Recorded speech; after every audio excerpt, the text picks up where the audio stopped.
A própria Lovable, né, contratou a Helena Werner ali, que é head de marketing, ela contratou um vibe coder, que é hoje, estava reportando para ela, hoje ainda não está mais, porque ele está fazendo coisas para várias áreas ali da empresa. Então, assim, também não acho que é uma mudança, se a gente parar para pensar por esse lado, tão gigantesca assim, não, cara. A IA está apenas fazendo, tornando mais automática a parte onde a gente consultava alguém que já teve esse problema antes.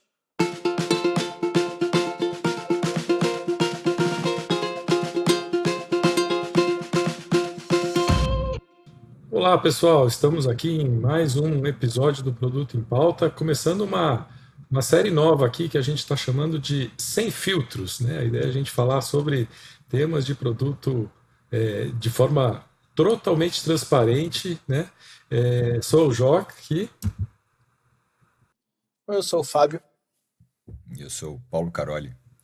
E a gente resolveu começar aqui com um tema que está, enfim, eu tenho visto em algumas clientes minhas já trouxeram. Outro dia eu participei de uma mesa redonda de liderança de tecnologia, também trouxeram o mesmo tema. Quando eu postei no LinkedIn, teve muito comentário em cima, que é, assim, né, apesar de AI, enfim, está disponível há algum tempo aí como ferramenta de codificação, tem melhorado muito, né?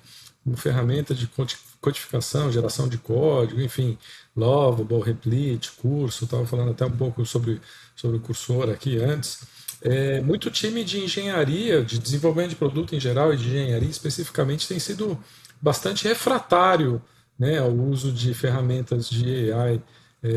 Inclusive, tem ouvido críticas do tipo: esse código que a AI faz não é bom, não tem boa qualidade, não escala, enfim, são alguns dos motivos que eu ouço. Então, acho que seria um bom tema para gente começar. Vou jogar a pergunta no ar, quem quiser pega aí primeiro, mas vocês têm visto isso também, né, com as clientes de vocês? Do que vocês têm visto, o que vocês acham que pode ser a causa dessa aversão ao uso de AI pelos times de desenvolvimento de produto? Vou dizer que eu tenho visto, sim. Inclusive CTO sendo contra, né? Então vem lá de cima já da gestão.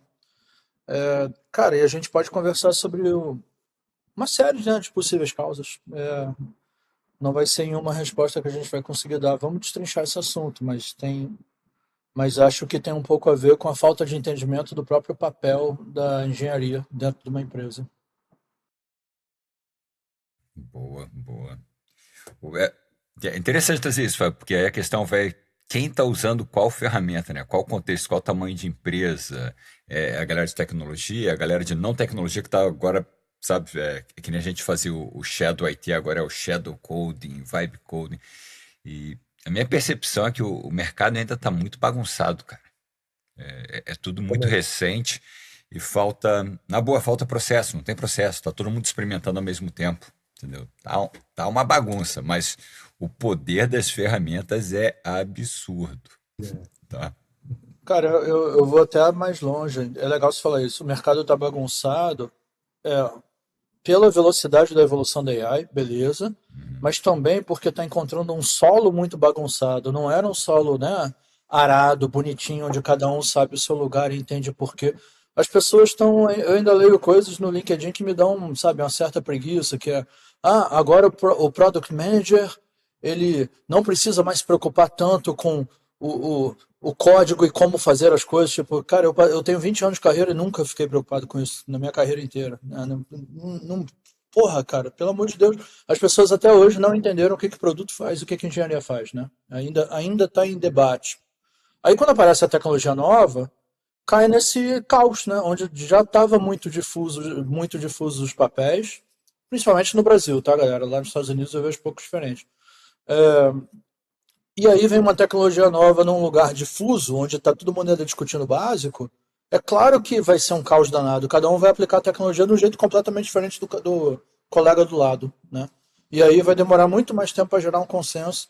E é por isso que a gente não desiste, né, de ficar gerando conteúdo, de fazer podcast, porque geração de consenso é muito importante para os próximos passos, né? Mesmo que haja discordância, mas é importante a gente falar, "É isso daqui que você faz, é isso daqui que o jurídico faz, para aí quando vier uma mudança numa lei, né, o jurídico já sabe que é com ele sabe até onde vai a responsabilidade dele, as coisas já estão delineadas, né? Então, o que você falou, Carol, de falta de processo, é super importante, mas é quase que uma consequência dessa falta de conceito, vamos colocar assim. Sim, sim, sim, sim. É.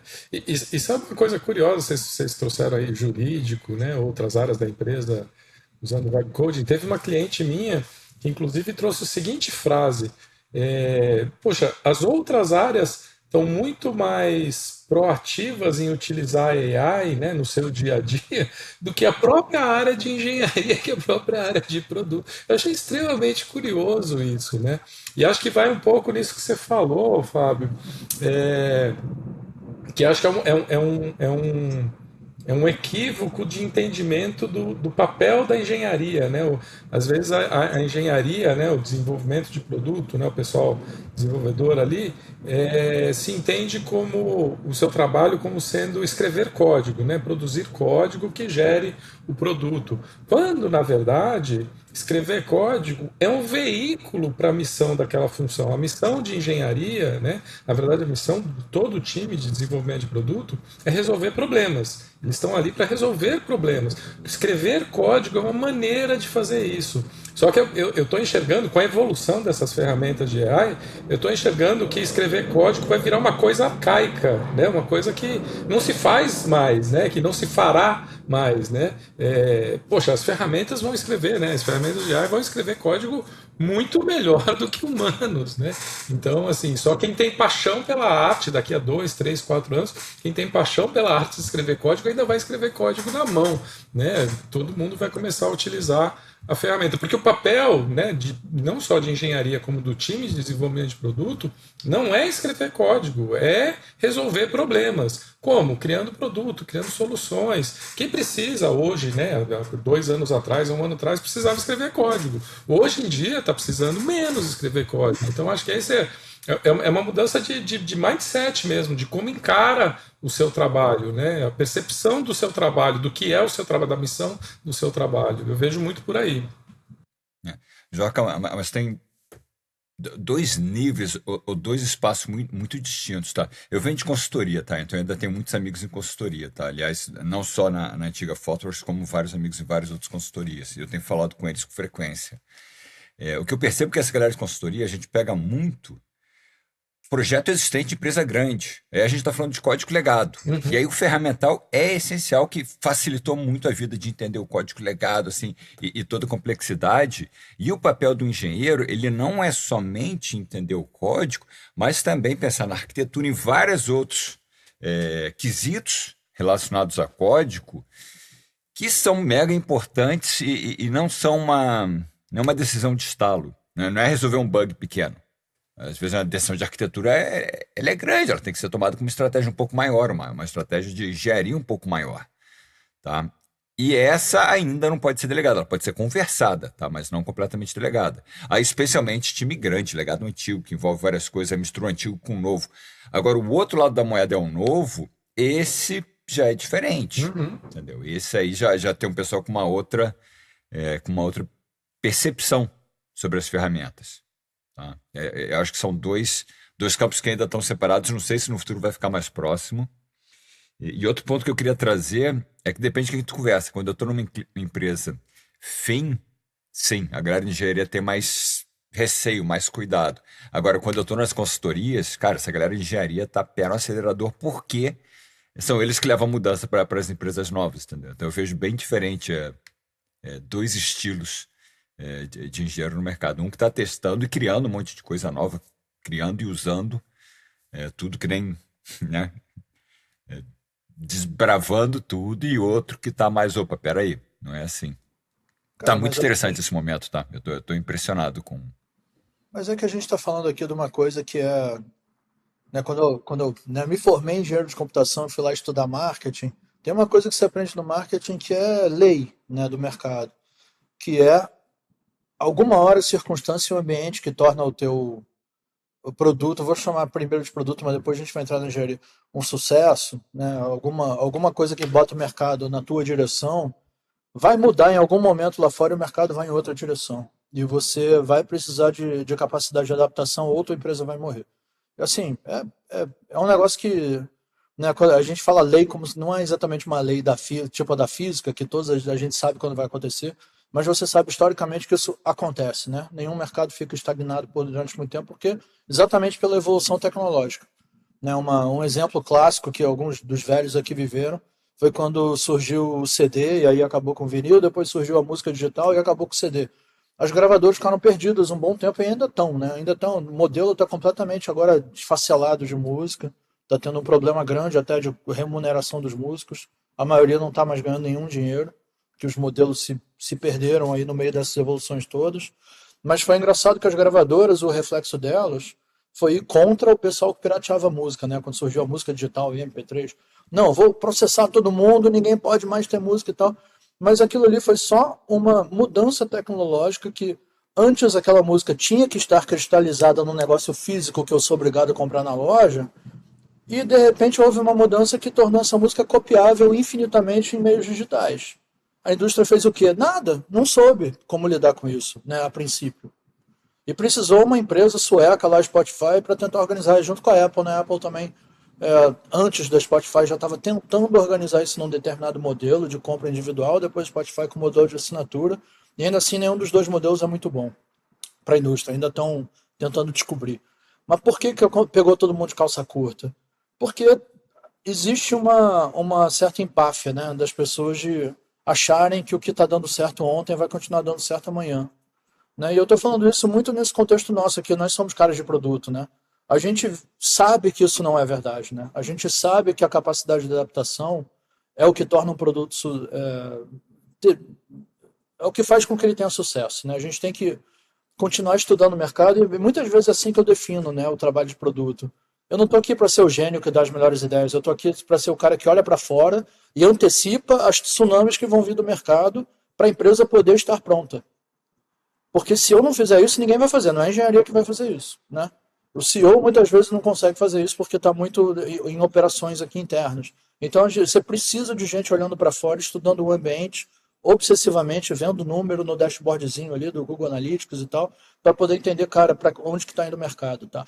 Falei isso tudo, cara, porque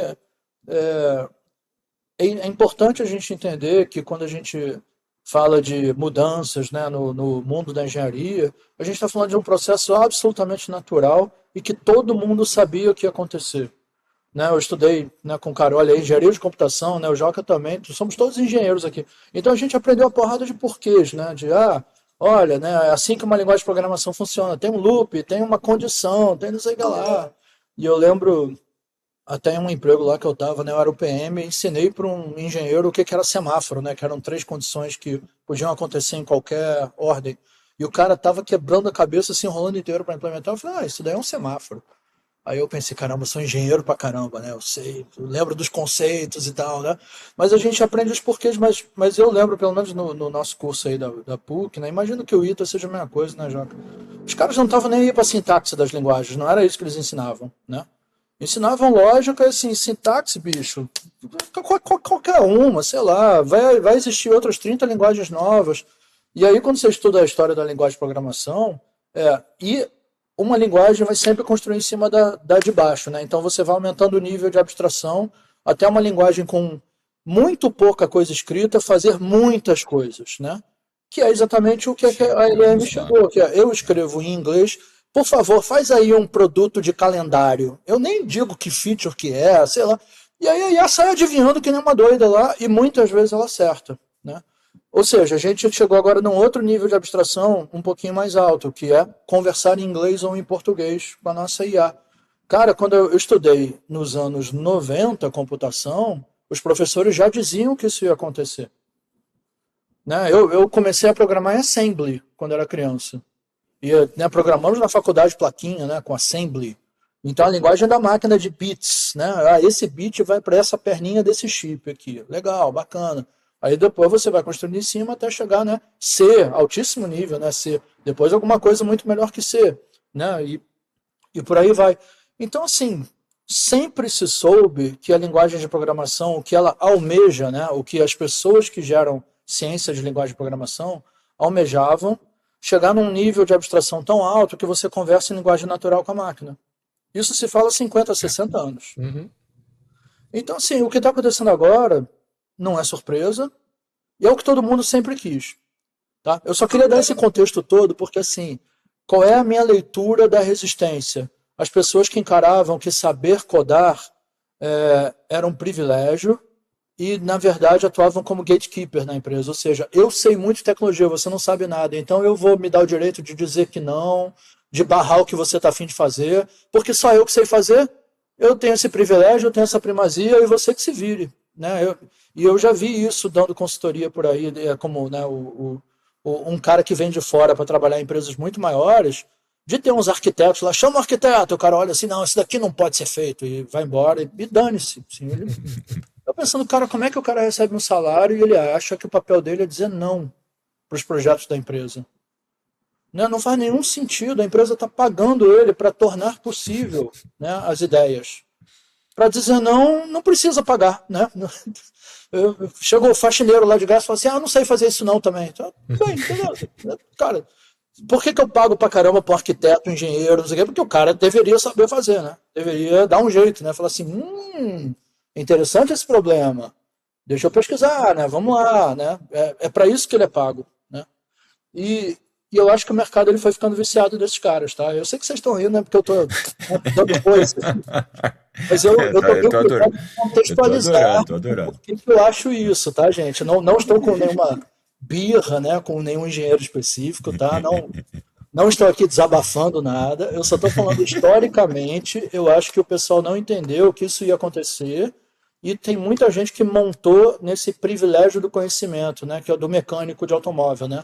É problema aqui na repimboca da parafuseta. Você não entende nada de mecânica, você vai dar lá R$ 1.000 pro cara para ele consertar aquele negócio.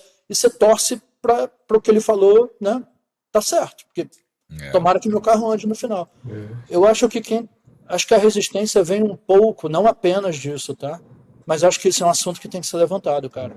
É por Os isso que engenheiros vão ter que. Por isso que o programa se chama Sem Filtros, né?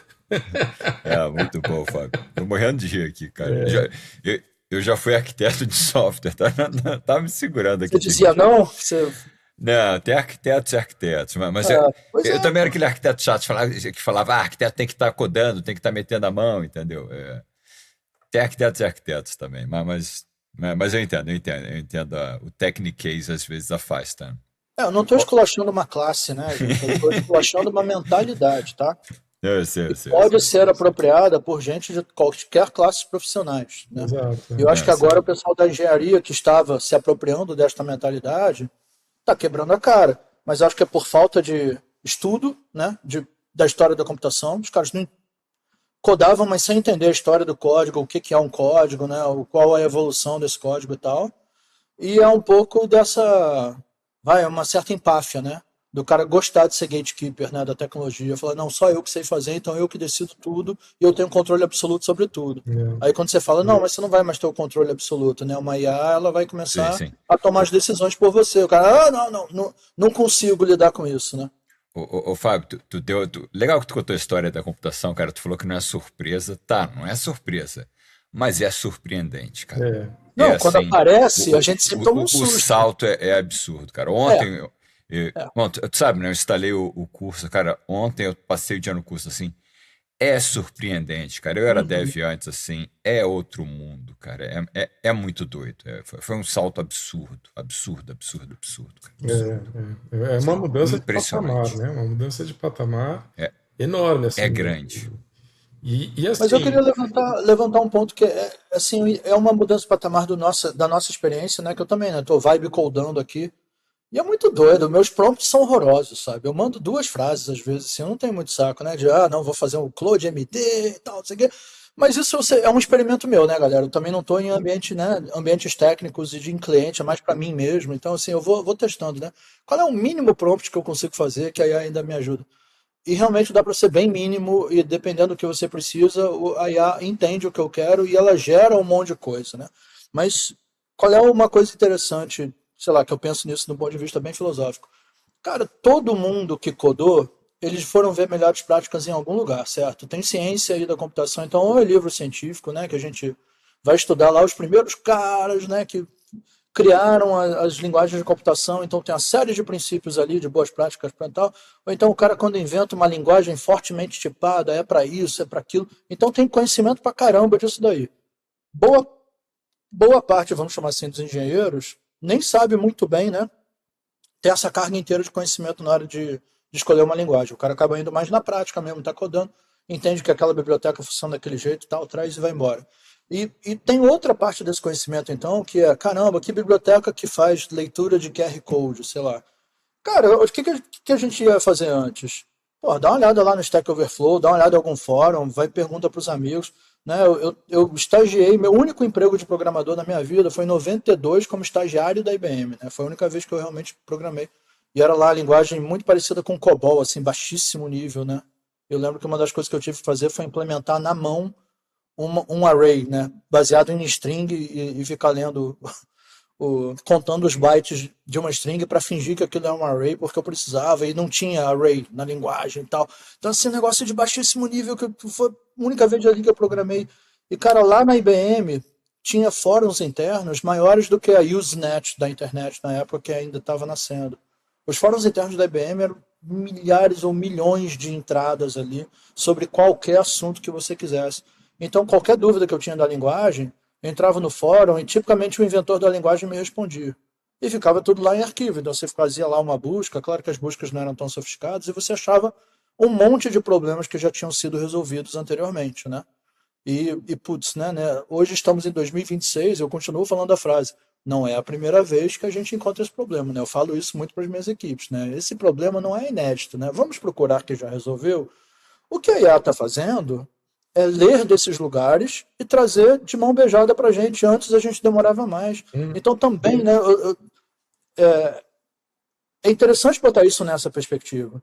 Porque a gente fica achando que programar era um gênio, né? Que o cara tira tudo do éter. Assim, né? Tipo, eu já sei, eu tive uma ideia. Cara, tem lá uns 5% de inspiração, muitas vezes, bacana. Mas essa inspiração vai vir Lá muito vem ele atacar de novo. Ô, Fábio, pô, para de atacar a classe aí, rapaz. Não vem com esse papo. Não, 5%? não Não, coloque aumenta palavras isso na aí, boca. aumenta aí. Bota pelo menos 30% de 30, inspiração.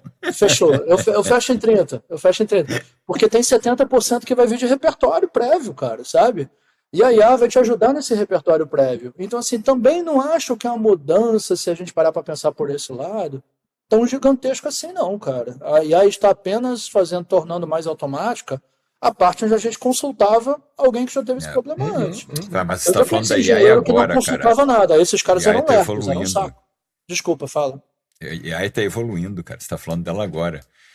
Olha o que aconteceu com prompt engineering. Ano passado, todo mundo falando prompt engineering, livros ensinando. Eu vi empresa aqui na Europa que contratou gente que tinha esse cargo. Contratou, verdade. E agora já deixou de ser cargo, virou capability, cara. Todo mundo tem que Isso. saber isso. E as ferramentas melhoraram. Então, assim, é um capability que agora também está diminuindo porque as ferramentas já estão fazendo. Esse mercado está muito volátil, cara. Essa é a minha impressão. E nessa linha, como é que vocês veem? Porque eu vi recentemente a própria Lovable, né, contratou a Helena Werner ali, que é head de marketing, ela contratou um vibe coder, que é hoje, estava reportando para ela, hoje ainda não está mais, porque ele está fazendo coisas para várias áreas ali da empresa, inclusive disseram que estão economizando alguns milhares, se não milhões de dólares em licenças SaaS, porque construíram algumas ferramentas internas que substituem. Como é que vocês veem esse papel do Vibe Coder? Que esse é outro papel que está surgindo ali forte, né? E o Vibe Coder ele é o stack completo, né? Ele é PM, ele é designer, ele é engenharia. Como é que vocês estão enxergando esse papel nas clientes de vocês?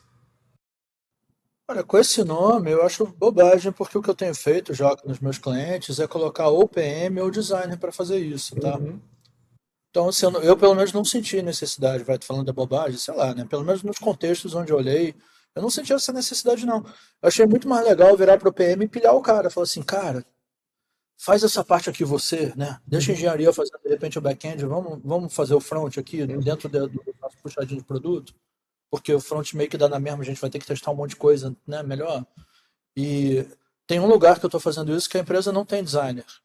Eu falei, pô, vamos entrar no Lovable da vida e tal. Eu nem gosto, ó, segredo, eu não gosto muito das interfaces que o Lovable gera, eu acho feias, tá? Apesar do nome, eu não morri de amor, né?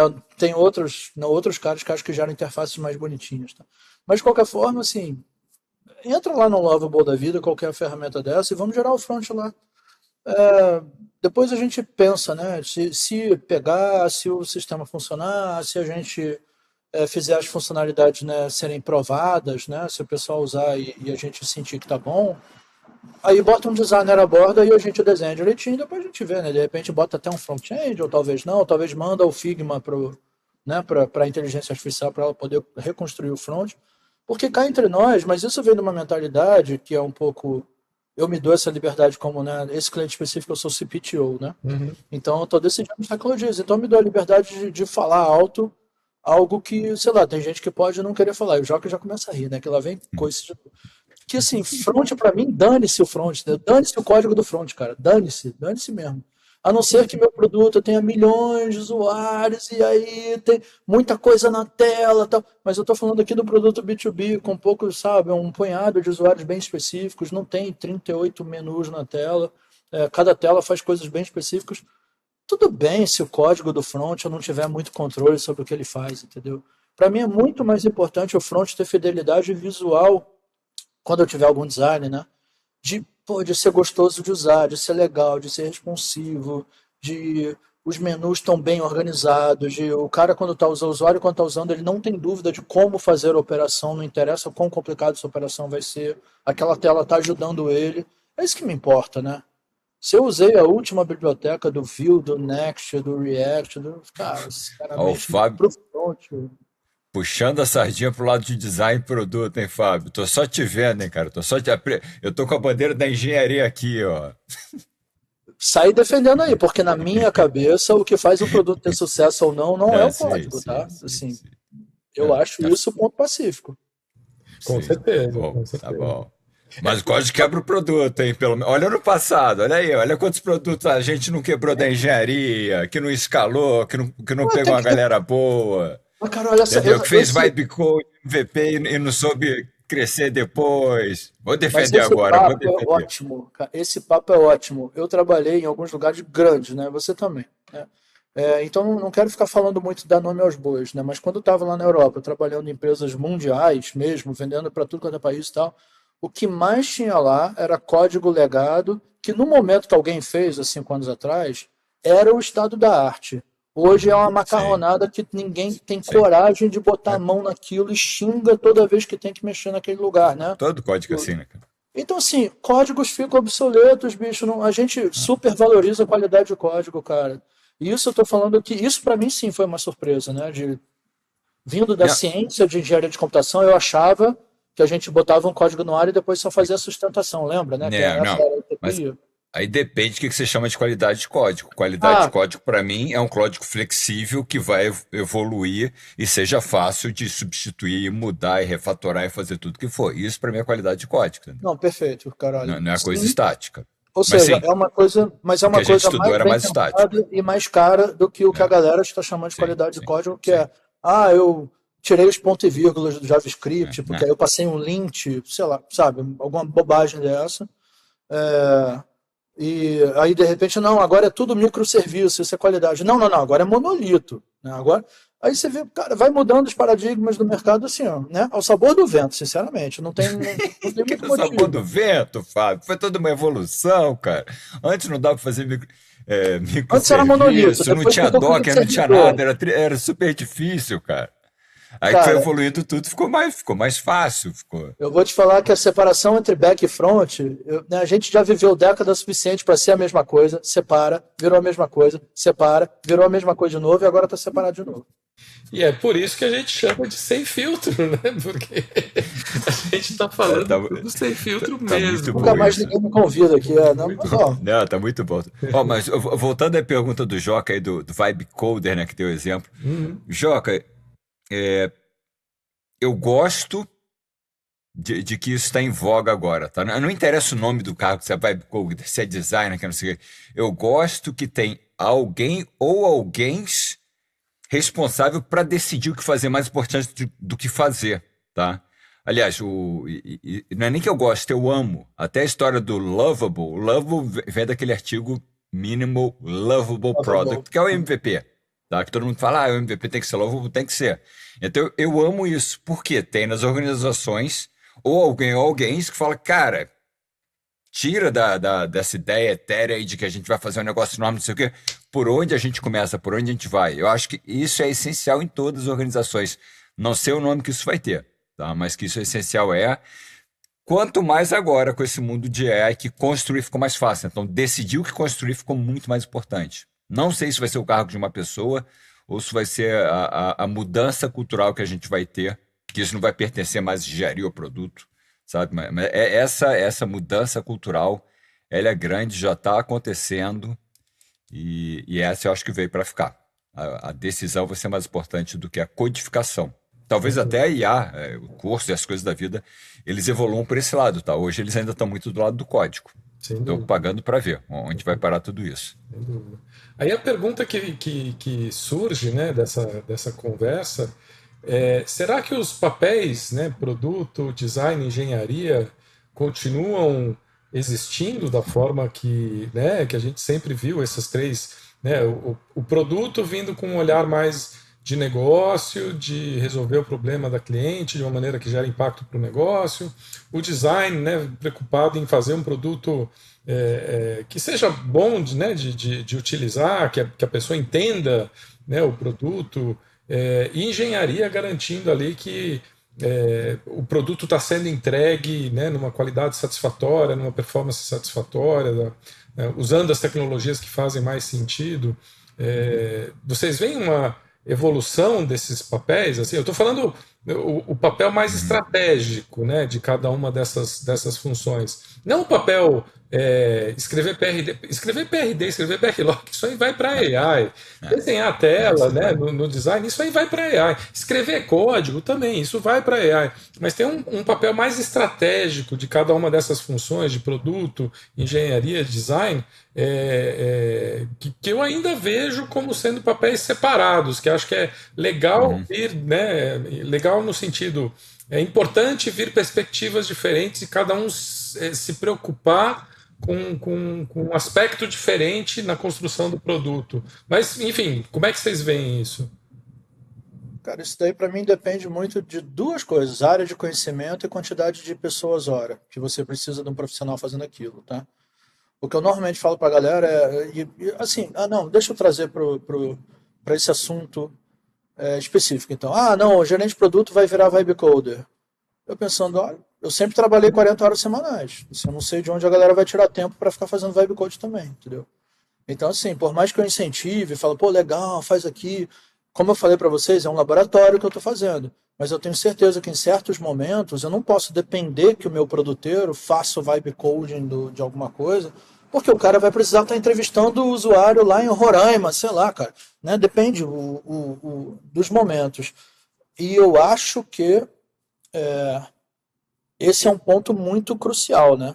Se produto não fosse um trabalho de 40 horas semanais, o cargo não existia. E para mim isso sempre foi um argumento, né, das pessoas falarem, mas isso daí de produto qualquer um faz. Ou então tem CEO, né, que gosta de ir no LinkedIn falando, minha empresa não tem produteiro. Eu pensando, bom, você como CEO é o produteiro da empresa e você 40, se dá esse tempo. e 40 é Alguma pouco, hora né? você não vai ter tempo de fazer isso. E Diga, 40 Gustavo. horas é pouco, né? 40 horas você está sendo bonzinho, né? Não é? Eu chutaria Né? uns 60 horas por semana, pelo menos.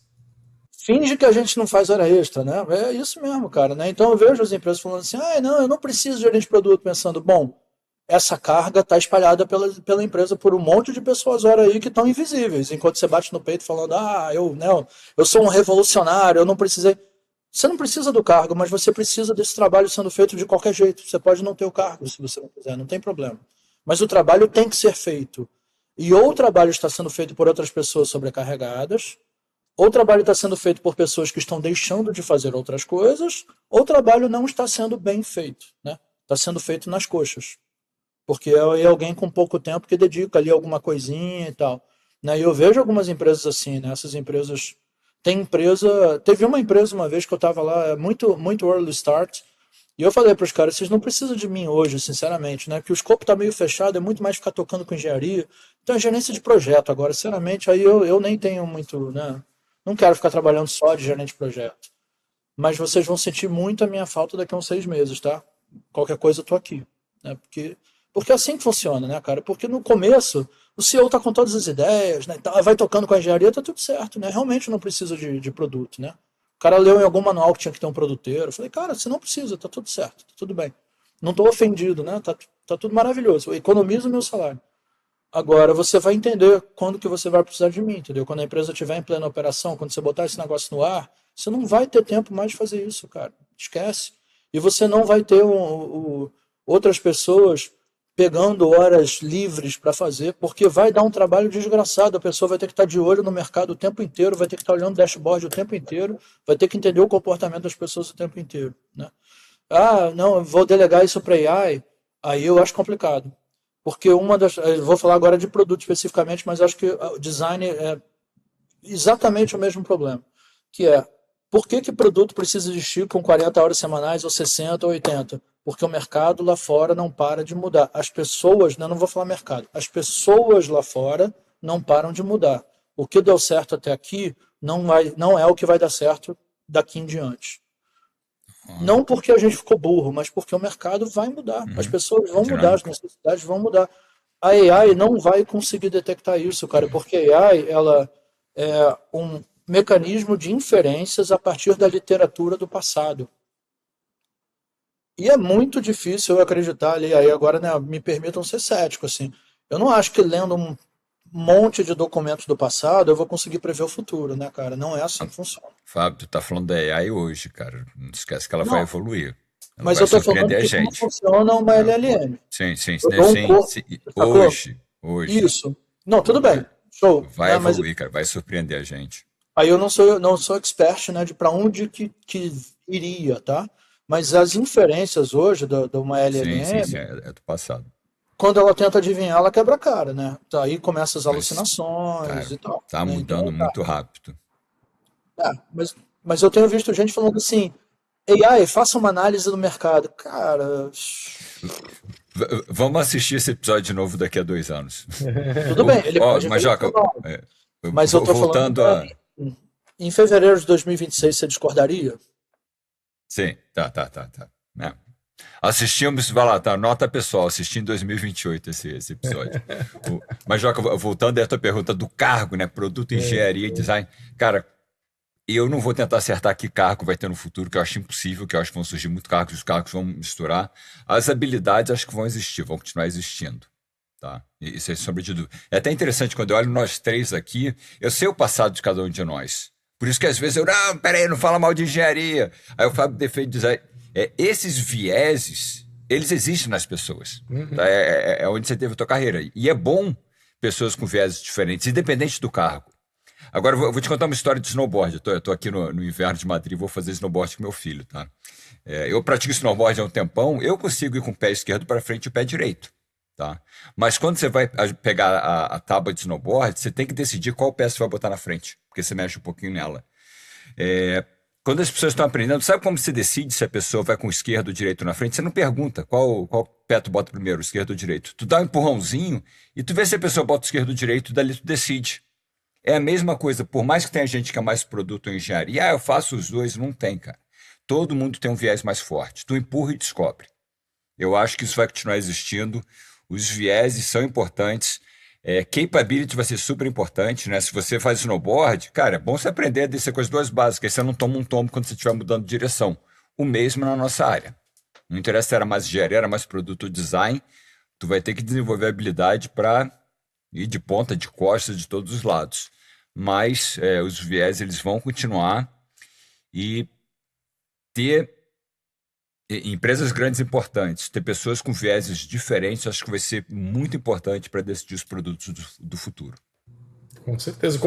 Aliás, como sempre foi, né? Assim, o fato de existir esses três papéis ali é exatamente para trazer perspectivas diferentes no desenvolvimento de produtos. Distintas. E eu acho que isso não morre. Isso não morre. Eu não sei o cargo, né? O nome do cargo pode mudar, mas O papel não, o chapéu que cada um representa, A acho que fica. missão, né? A missão da função acho que não morre. Cara, é isso que eu ia falar, cara. A engenharia, por mim, eu acho que o que vai acabar acontecendo, a engenharia vai continuar sendo responsável pela construção, que é isso que eles fazem, né? E a AI vai ser engolida pela própria engenharia, entendeu? E a AI, ou né, esses geradores de código, vai ser apenas uma das ferramentas, como sempre foi, cara. Né? Você tem lá, vou fazer em React, vou fazer em Node, vou fazer em sei lá o quê, e vou fazer com Vibe Coding. Eu acho que é o papel de construção, sabe? Por isso que eu estava falando de horas semanais, né? Dentro do departamento ali de pessoas, horas dedicadas à construção, eu acho que vai continuar tendo esse departamento de construtores. Eu não acho que só porque o Vibe Coding torna possível outras pessoas codarem, que o financeiro vai preferir codar, então, a ferramenta financeira dele, cara, ele vai passar para engenharia, cara. Os caras vão fazer mais rápido do que ele, de qualquer forma. E o financeiro tem, aí de novo, 40 horas semanais fazendo outras coisas, né?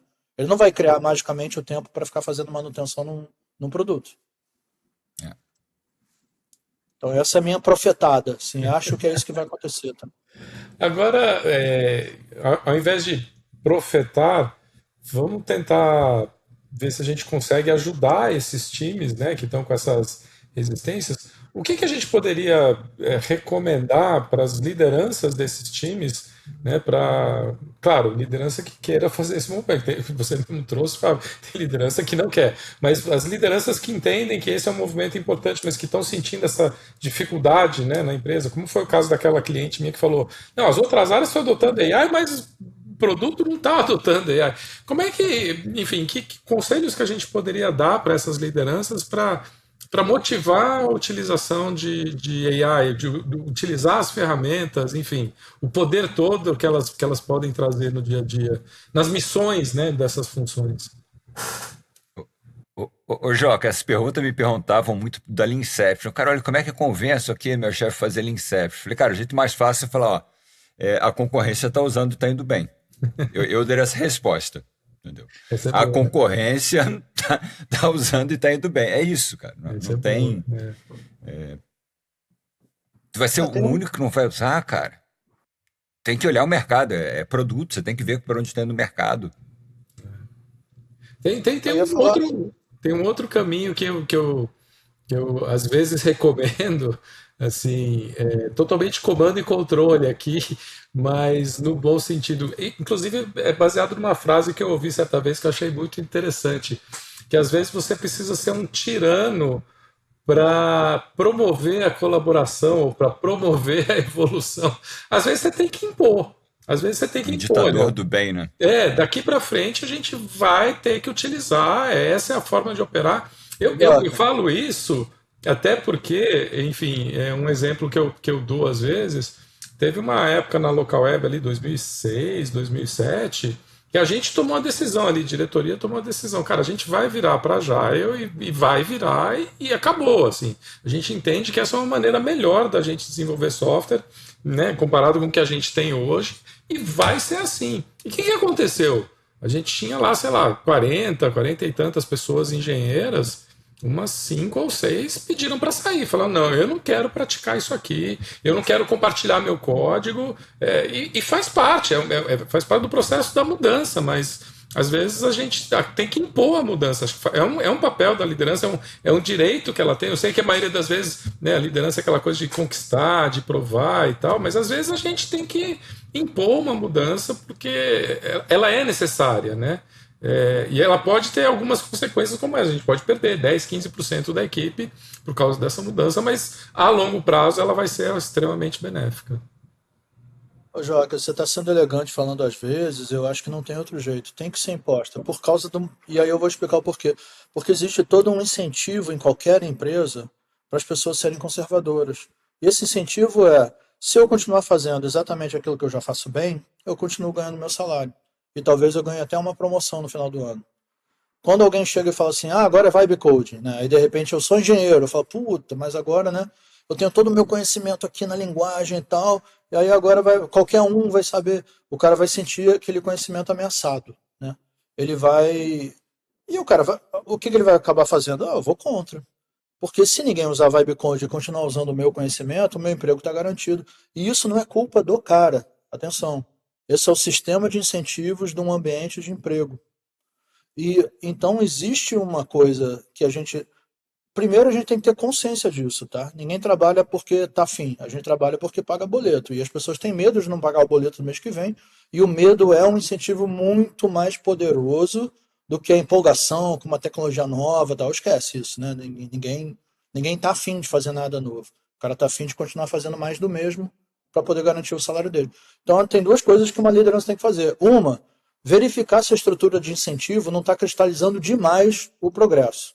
E aí tem empresas que tentam trabalhar nisso, né? De tentar, de algum jeito, colocar inovação como critério de avaliação, sei lá, tem, né, algumas maneiras, mas eu só queria puxar esse ponto para as pessoas que são de liderança e estão vendo aqui, se pode pensarem nisso. Mas outra, impor. É isso mesmo, cara. Porque você vai ter que falar, galera, vai ser desconfortável, vai ser chato, alguns de vocês não vão gostar, mas esse é o caminho que a empresa precisa ir. E se vocês quiserem estar a bordo, vocês precisam ir junto com a gente. E vamos. Ó, deixa eu fazer um ponto aqui.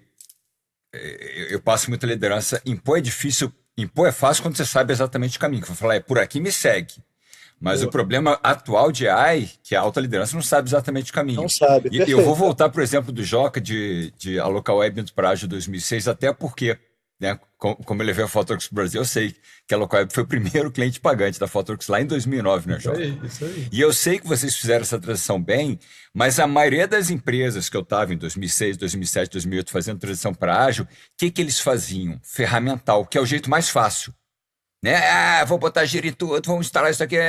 Esse é o jeito mais fácil. Com a IA está acontecendo a mesma coisa.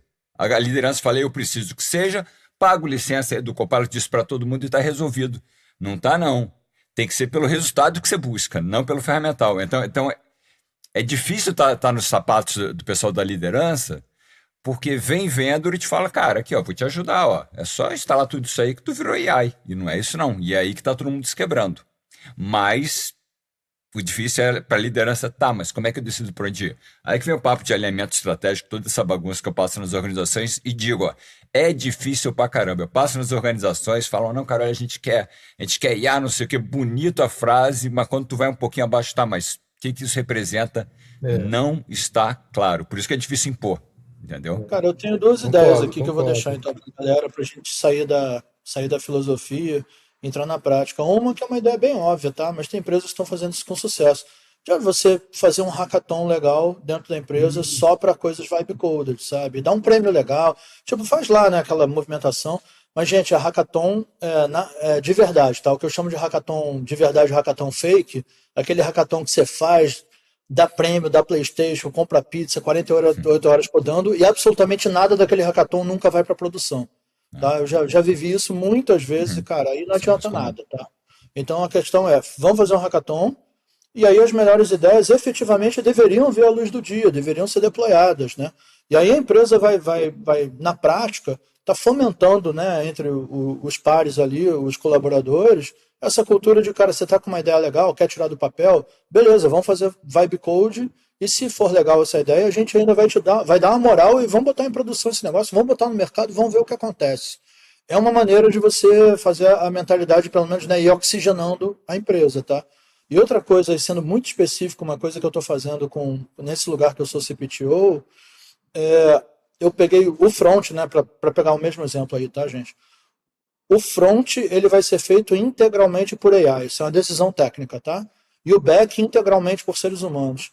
A minha esperança, e depois em outros papos futuros eu vou ter resultado disso, mas a minha esperança é tirar o desconforto da galera de ter que usar, né, eu estou programando, mas tem uma AI por cima do meu ombro aqui, baforando a minha nuca, dizendo que tinha que ser assim, assado, estragando o meu código, não sei o quê. Então o que eu estou fazendo agora é separar os dois domínios. Existe um domínio onde o front dá um trabalho desgraçado, e no fundo, gente, cá entre nós, que desenvolvedor gosta de fazer front? Tá? Conheci poucos na carreira, né? O cara que tem que ter a última, né, saber o último padrão de CSS para saber uma Flexbox, como funciona e tal. A maioria dos caras nem curte muito isso, então assim, isso é uma coisa que dá para entregar para AI de uma maneira um pouquinho mais confortável, né? Que a galera não esperneia muito, no fim das contas, tá? Então assim, eu estou entregando um pedaço do sistema para AI, um pedaço do sistema é humano e estou fazendo com arquitetura, né, separada por API mesmo, né? Tipo, o front e o back não se conhecem, eles apenas se falam por intermédio de API. Então eu tenho 2 deploys separados em 2 domínios completamente separados. E aí eu vou poder fazer uma comparação, né? Será que esse cara aqui do AI, ele está dando mais bug, menos bug? Sei lá, vamos tentar comparar. Eu acho que isso pode ser uma possível solução. Voltarei para dizer, né, se isso deu certo, tá, gente? Mas eu acho que foi mais fácil eu implementar isso, está sendo, do que eu tentar botar AI junto com o pessoal de dev e eles tentarem entender essa coisa que é difusa mesmo, né, né, como que eu programo agora com esse AI, o que eu faço, é o que é um copilot, então, que vai ficar ali corrigindo meu código, sabe, como é que eu uso esse troço? Então, eu estou tentando, antes de misturar, eu estou tentando fazer os dois ficarem amigos, né? Primeiro, assim, um olhar para o outro e falar, né?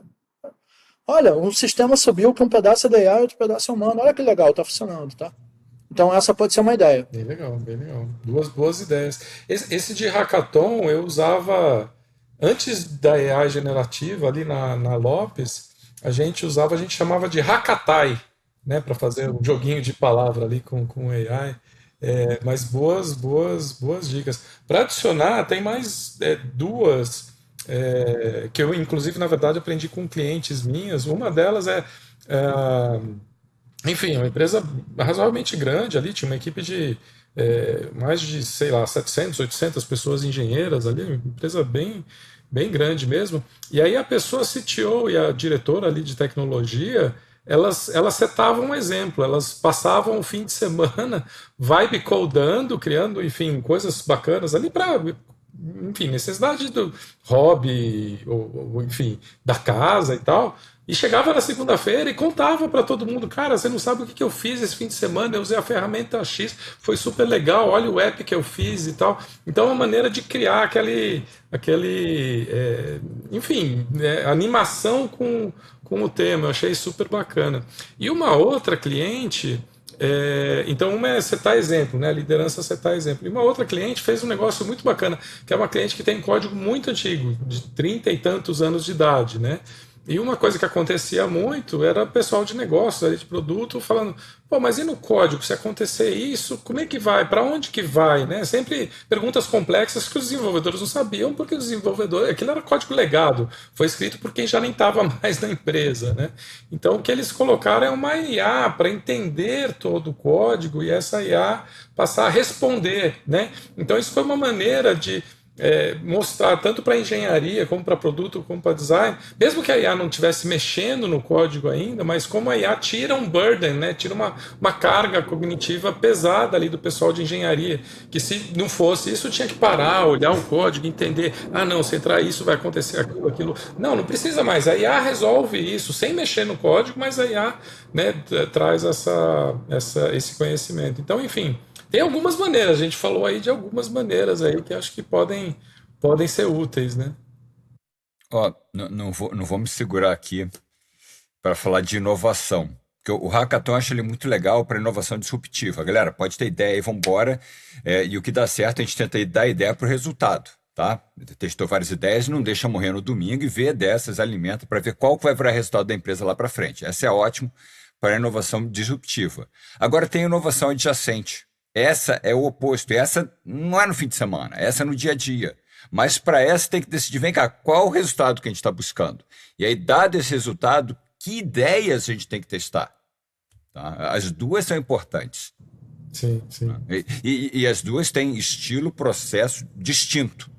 Por isso que eu não gosto de jogar tudo uma solução mágica para tudo. Tá? Ambas são importantes, inovação tem que acontecer, algumas são disruptivas, algumas são adjacentes. Tá? Você está buscando resultado, provavelmente é adjacente. A disruptiva é importante ela acontecer também para a médio e longo prazo sua empresa não sumir. Mas a adjacente tem que... Né, é a vaca leiteira dando a bezerra ali do lado. E você tem que estar investindo na bezerra. Que vai crescer, vai ser sua vaca leiteira. E os hackathons, eles ajudam para isso também, viu? Eu lembro que lá na época da Lopes ali, assim, algumas das coisas que o pessoal criou, lembrando, isso é antes da IA generativa, então era muito mais baseado em machine learning, etc, etc.